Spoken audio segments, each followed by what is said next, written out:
صحابہ کی زندگی ہی تو حضور کے نام سے تھی، اور آقا کریم کی زندگی کے ساتھ اور حضور کی حیات کے ساتھ ہی تو وہ جیتے تھے بلکہ اڑتے تھے۔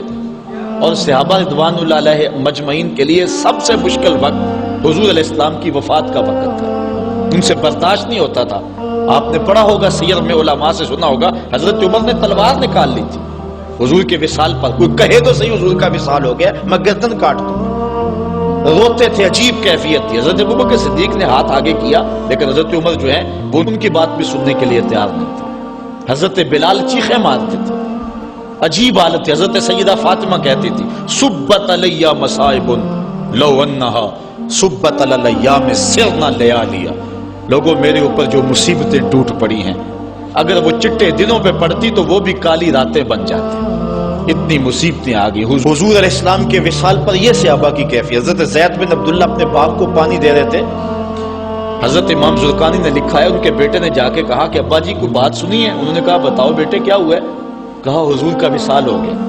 تو حضرت زید نے یوں ہاتھ اٹھائے اور سنو انہوں نے کیا کہا، اللہم اذہب بصری حتی لا ارا بعد حبیبی محمد احدا، اے اللہ مجھے اندھا کر دے، مجھے نابینا کر دے۔ آنکھوں کے چراغ روشن اس لیے تھے کہ تیرے رسول کو دیکھتا تھا، اب حضور اگر اس دنیا سے چلے گئے تو میں نے آنکھوں کی چراغ کیا کرنے؟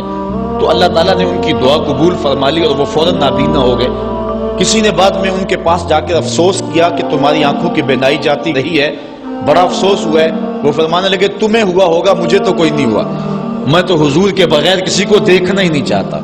اور اعلیٰ حضرت فرماتے ہیں کون نظروں پہ چڑھے دیکھ کے تلوا تیرا، جس نے آپ کو دیکھا پھر وہ کسی کو جو ہے وہ اور کیوں دیکھے۔ تو یہ صحابہ کی کیفیت تھی۔ بلکہ غدابہ نامی اونٹنی جس پہ حضور سواری کیا کرتے تھے، کتب میں آتا ہے، صحیح روایات ہیں، وہ حضرت فاطمہ زہرا کی دہلیز پر سر رکھ کے رویا کرتی تھی۔ اور وہ یافور نامی دراز گوش جس پہ حضور سواری کیا کرتے تھے، جس کو ہم اپنی زبان میں گدھا کہہ لیتے ہیں لیکن نسبت رسول سے ہوگی تو پھر اس کو دراز گوش کہیں گے، تو وہ قبیلہ بنو سلیم کے کنویں میں چھلانگ لگا کے مر گیا کہ جب حضور چلے گئے ہیں تو ہم نے جی کے کیا لینا۔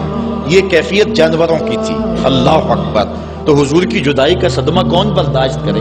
آپ نے سنا نہیں کہ استن حنانہ حضور کے فراق میں کیسے تڑپ تڑپ کے روتا تھا؟ صحاح میں روایت ہے، لگتا تھا جس طرح پھٹ جائے گا۔